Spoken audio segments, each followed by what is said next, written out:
ఇదిగో వచ్చేసాడు మన ఇన్‌స్టాగ్రామ్ ఫాలోవర్. సో, ఈ వెహికల్ మనకి ఇన్‌స్టాగ్రామ్ లాస్ట్ టైమ్ ఒకసారి 4, 5 సార్లు మెసేజ్ చేశారు కస్టమర్ ఇష్యూ అని చెప్పేసి ఓన్ చెప్పారు. మళ్ళా దానికన్నా ముందు టైర్ ఇన్‌స్టాలేషన్ ఎలా బావుంటుంది? మిషన్‌తో బావుంటుందా? నార్మల్‌గా అడిగితే మిషన్‌నే ప్రిఫర్ చేశాను ట్యూబ్‌లెస్ కదంటే, మన అడ్రెస్ కనుక్కొని ఎతికి మరి వచ్చి మొత్తం 2 టైర్లు కూడా ఆయనే తీసుకొచ్చారన్నమాట. సో, 2 టైర్లు తీసుకొచ్చారు. కాసేపు అలా మాట్లాడాం. అలా ఏం చేస్తున్నావు? ఏంటి అని చెప్పేసి క్యాజువల్‌గా కుర్రోడు గదా! సో, నాకు తెలిసిన కొన్ని మంచి మాటలు చెప్పాను. మరి పాజిటివ్‌గా తీసుకున్నారో, నెగెటివ్‌గా తీసుకున్నారో తెలీదు. సర్లే ఫైనల్లీ ఆయన అపోలో టైర్లు తీసుకొచ్చారు. బట్ అపోలో కన్నా సీఎటే ప్రెజెంట్ ట్రెండింగ్‌లో అని చెప్పాను.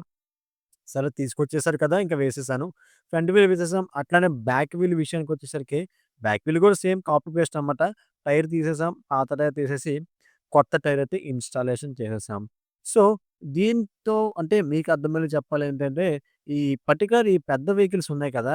డ్యూక్ అవ్వనివ్వండి, ఎన్‌సిస్ I mean NSS I mean నాకు ఎన్‌ఎస్ కానివ్వండి, ఆ పెద్ద వెహికల్స్ అన్నీ కూడా మీరు మెయిన్ టైర్ లెంతే పోతున్నాయి. ఆ బటన్ నొక్కక ముందే. దానికి కారణం ఏంటంటే, మీరు గాలనేది కొట్టించటం లేదు. చిన్న ప్యాచ్ అయితే చేయించడం అనేది అలా వాడడం వల్ల టైర్‌లు పోతున్నాయన్నమాట. సో, దయచేసి అట్లా వాడొద్దు. ఇంకోటేంటంటే సైడ్ అయితే గాలైతే లీక్ అవుతుంది. అలా లీక్ అవ్వడానికి కారణం ఏంటంటే పెయింట్ పోయినా అక్కడ డస్ట్ పట్టినంత చూపించాను కదా! డస్ట్ పట్టినా మనకి గాలి లీక్ అయ్యే ఛాన్సెస్ 100% ఉంటాయన్నమాట. సో, అటువంటివి అవాయిడ్ చేయాలనుకున్నట్లయితే గాలి కప్లింగ్ టైమ్ టు మెయింటైన్ చేయండి. వెహికల్ అయితే మంచిగా ఉంటుంది. సో, ఫైనల్లీ మన ఇన్‌స్టాగ్రామ్ ఫాలోవర్ యొక్క కంప్లీట్‌గా టైర్ అయితే ఫిక్స్ చేసి హ్యాపీగా పంపించేసాం.